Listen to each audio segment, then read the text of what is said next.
हमारे साथ तशरीफ रखते हैं आमिर इकबाल साहब। ये सीईओ हैं Sindh Engro coal mining company के। थर के अंदर ये कोल माइनिंग जो हो रही है उसमें भी इनका बहुत कंट्रीब्यूशन है। मुझे कोई साहब बता रहे थे कि इन्होंने पिछले दिनों एक प्रेजेंटेशन दी थी और उसकी बड़ी ही तारीफ हुई। अब मैं पहली मरतबा इनसे बात कर रहा हूं तो इंशाल्लाह ताला ये चीजें बहुत सारी क्लियर कर देगी। तो आमिर साहब ये फरमाइएगा सर, ये जो सिमट हुई बहुत अच्छी है और मुझे लगता है कि अब समत पाकिस्तान की बेहतर हो रही है, तो आपको तवक्को है कि हम माशी तौर पर मुस्तहकम हो जाएंगे इसके बाद? जी, तो सबसे पहले तो थैंक यू वेरी मच कि आपने एक बहुत अहम टॉपिक के ऊपर आज डिस्कशन कर रहे हैं और आपने मुझे इसमें मदऊ किया। आज की जो कॉन्फ्रेंस थी जो कि SIFC के अंडर हुई, मैं इसको I am not calling it an event. मेरे ख्याल से ये आज एक तारीखी समिट थी जो कि एक ट्रिगरिंग पॉइंट होगी, यानी टर्न अराउंड हो रहा है। और आज हम दुनिया को हमने ये साबित किया कि हम सारे stakeholders are on one page and Pakistan is open for mining, so come and invest. So ये एक माइनिंग रेवोल्यूशन का इंशाअल्लाह आगाज है।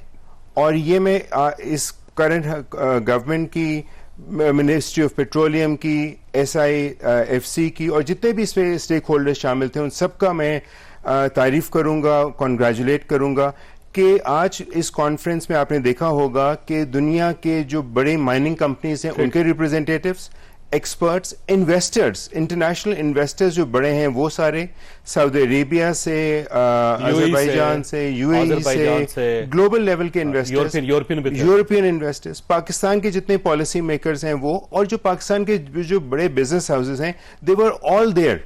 तो कितना अच्छा सवाल ये है कि पाकिस्तान में माइनिंग का पोटेंशियल कितना है वैसे आमिर साहब? फर्ज करें जो कहा जा रहा है कि $6.1 ट्रिलियन के, वैसे जो कि हम कह देते हैं निकलता कुछ नहीं। आपको पता है एक बार पहले पेट्रोल भी निकल आया था पाकिस्तान में। देखिए, हमारे यहाँ अनफॉर्चुनेटली होता है कि जब कोई अच्छी चीज आती है तो हमारे यहाँ उसके 10 लोग नेगेटिव होते हैं। और मैं आपको एक टिपिकल एग्जांपल दूं, थर कोल हमें पता था कि पिछले 70 साल से हमारे पास है। ठीक। हमारे नेबर्स इंडिया ने कोई 50 साल पहले माइनिंग शुरू कर दी थी। हम लोग इसी बहस में पड़े रहे कि कोयला अच्छा है, नहीं अच्छा, वो कच्चा है, छोटा है, बड़ा है, फायदा होगा। हम लोगों ने एक बहुत बड़ी अपॉर्चुनिटी घुमाई। और अब आप ये देखें कि पिछले 3-4 साल से हम लोग SCCMC और एक और ब्लॉक वहां पे माइनिंग कर रहा है और आज हम 15 मिलियन टन साल का कोयला निकाल रहे हैं और इससे पाकिस्तान में सस्ती तरीन बिजली प्रोड्यूस हो रही है। ठीक। मैं गया था, मैंने थर देखा है जी। आपका प्रोजेक्ट भी देखा, दूसरे लोगों को भी देखा है वहां पे। दाऊद साहब के, हुसैन दाऊद साहब का भी प्रोजेक्ट है जी, वो हमारा ही है आपका जो। तो we would invite you again. उसके अंदर जो है ना बहुत काम हुआ है, इसमें कोई शक नहीं। वहां पे लोगों की जिंदगियां बदल गई हैं। तो ये 6.1 ट्रिलियन की जो है, देखिए ये सब अंदाजे होते हैं। और अब गवर्नमेंट ऑफ पाकिस्तान ने एक और अच्छा काम ये किया, मिनिस्ट्री ऑफ पेट्रोलियम ने, कि अब इसके ऊपर आज जैसे उन्होंने बताया कि इसके ऊपर वो पूरा एक जियोलॉजिकल सर्वे कर रहे हैं जदीद बुनियादों पे, कि उससे हमें एग्जैक्टली पता चल जाएगा कहां पे क्या चीज। अच्छा, क्या क्या है पाकिस्तान के अंदर? मसलन गोल्ड है पाकिस्तान में, कॉपर है पाकिस्तान के अंदर, यूरेनियम है पाकिस्तान के अंदर, कोयला है पाकिस्तान के अंदर, क्या क्या है पाकिस्तान? देखिए, कॉपर के बहुत बड़े माइंस, और आप ये समझें कि एक ये पूरी एक बेल्ट चलती है पाकिस्तान से अफगानिस्तान, ईरान, आगे पीछे। जी, और ये चलती है चिली से भी, ये चलती है। ये अंडरग्राउंड वो एक बेल्ट है, थेथेन उसको कहते हैं। उसमें जो भी जिन मुल्कों से गुजरती है वहां कॉपर आता है। अच्छा, जहां पे कॉपर आता है वहां पे गोल्ड साथ आता है। ठीक है, यानी कॉपर होगा तो गोल्ड भी होगा, गोल्ड होगा तो कॉपर भी होगा, कॉपर गोल्ड की कॉम्बिनेशन चलती है। अच्छा, इसी तरह से हमने ये देखा कि पाकिस्तान में कोल के दुनिया के साथियों बड़े जखायर हैं। ठीक है, हमारे पास थर के अंदर है या बलोचिस्तान में? थर में है प्राइमरीली। इसी तरह से हमारे पास लेड है। और आपको पता है कि आजकल के ज़माने के अंदर ये जो मिनरल्स हैं, ये जो बैटरीज हैं, जो हमारी इलेक्ट्रॉनिक व्हीकल्स वगैरह की हैं, इसमें ये सब मिनरल्स यूज होते हैं। उसको उर्दू में हमारे पास लेड है, जिंक है, कोबाल्ट है, क्रोमाइट है, सॉल्ट की हमारे पास बहुत बड़ी माइंस हैं। तो आप ये देखें कि अल्लाह ने हमें बहुत बड़े एक वसाइल जो गोल्ड है, चागी वगैरह उस साइड पे है, कहाँ पे है? जी, ये बलोचिस्तान का जो पूरी बेल्ट है, चागी डिस्ट्रिक्ट चागी, और ये पूरी बेल्ट जो है रेकोडेक जिसमें आता है, सारा कुछ आता है इसके अंदर। को एस्टिमेट लगाया हमने आज तक कि कितना गोल्ड है हमारे पास या कितना कॉपर है हमारे पास? देखिए, कॉपर का जो एस्टिमेट है, और ये सारे अभी एस्टिमेशंस हैं, these are not exact numbers. हमारे पास तकरीबन कोई 7 बिलियन टन से ज्यादा का है, 7.2 7.5 बिलियन टन से, जो कि बहुत ज्यादा वो होता है। और इसके साथ ही एसोसिएटेड सर्टिफिकेट, इसके साथ गोल्ड होगा। ठीक है। और इस आलमी मार्केट में इसकी क्या रेट होंगे? देखिए ये रेट क्योंकि बदलते रहते हैं, लेकिन आप ये समझ लें कि जब हम $6 ट्रिलियन की बात कर रहे हैं तो this is all combined together. ठीक। अच्छा, ये फरमाइए, ये जो टेक्नोलॉजी है वो ज़ाहिर बाहर की कंपनियां लेके आएंगी, और अब पहले भी हमने बहुत सारी कंपनीज पाकिस्तान में लेके आए, आपको याद होगा, और उसके बाद अल्टीमेटली एंड अप जो है वो लिटिगेशंस पे हुआ। तो अब उस पाकिस्तान में और आज के पाकिस्तान में क्या फर्क है? देखिए, I think we have learned our lesson the hard वे।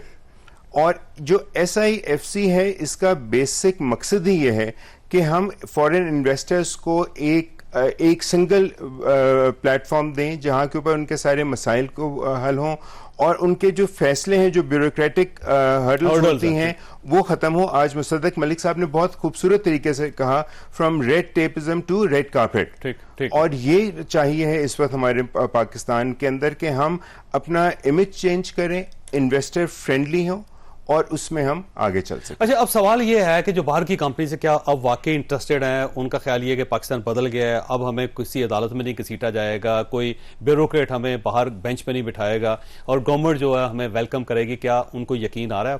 देखिए, अब मेरे ख्याल से तो यकीन आना शुरू हुआ है, but it is still little early. लेकिन एक दफा जैसे अब बैरिक गोल्ड पाकिस्तान में आ गई है, एक कॉन्फिडेंस लेवल हुआ। इसी तरह हमारे पास माइनिंग में एक बहुत बड़ी सक्सेस स्टोरी है जो कि थरकोल है। 2014 में गवर्नमेंट ऑफ सिंध ने ये, अर्ली 2000s में गवर्नमेंट ऑफ सिंध ने ये एक इनिशिएटिव लिया, और उन्होंने अच्छा काम ये किया कि इसको खुद नहीं किया बल्कि पब्लिक प्राइवेट पार्टनरशिप की। एंग्रो हो गया, हाउस ऑफ हबीब हो गया, हबीब बैंक हो गया, हबको हो गया, और साथ फॉरेन इन्वेस्टर्स भी आए और फॉरेन कंपनीज भी आई, और आज अल्हम्दुलिल्लाह this is one of the most successful CPEC project. अच्छा, उसके बारे में कहा जाता है कि अभी सिर्फ 1% इस्तेमाल हो रहा है, और 99% तो अभी पड़ा हुआ है, और उसमें तो बाहर की कंपनीज और आ गई तो पाकिस्तान का मुकद्दर बदल जाएगा। तो बाहर से क्यों नहीं आ रहे? देखिए, ये एक तो आपकी पहली बात बिल्कुल सही है कि हमारे जो टोटल ज़खायर हैं वो 175 बिलियन टन के हैं। अभी हम 15 मिलियन टन की माइनिंग कर रहे हैं, और इसके अंदर और ब्लॉक्स भी आ गए हैं, और उसके ऊपर भी काम होना शुरू हो जाएगा।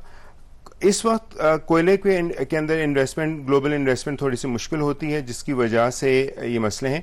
लेकिन अगर अब हम जिस तरह से जिस डगर पे चल पड़े हैं, आज आप ये देखें कि हम अपनी तकरीबन 10% बिजली वहां से ले रहे हैं, और इसका इतना पोटेंशियल है कि हम 3 साल में हमने तकरीबन $1.4 अरब की सेविंग की है नेशनल एक्सचेकर को। यानी कभी ऐसा हो सकता है आमिर साहब के सारी बिजली जो है वो हम कोयले पे शिफ्ट कर दें? देखिए, सारी तो नहीं होगी, एक ही मिक्स होगा, और उसमें हम जितना ज्यादा अपने इंडिजिनस सोर्सेज पे जाते जाएंगे उतना बेहतर होगा। हमारा हमसाय मुल्क इंडिया, जिसका ये सेम थर बेल्ट है, वो तकरीबन 45-50% बिजली कोल से प्रोड्यूस करती है।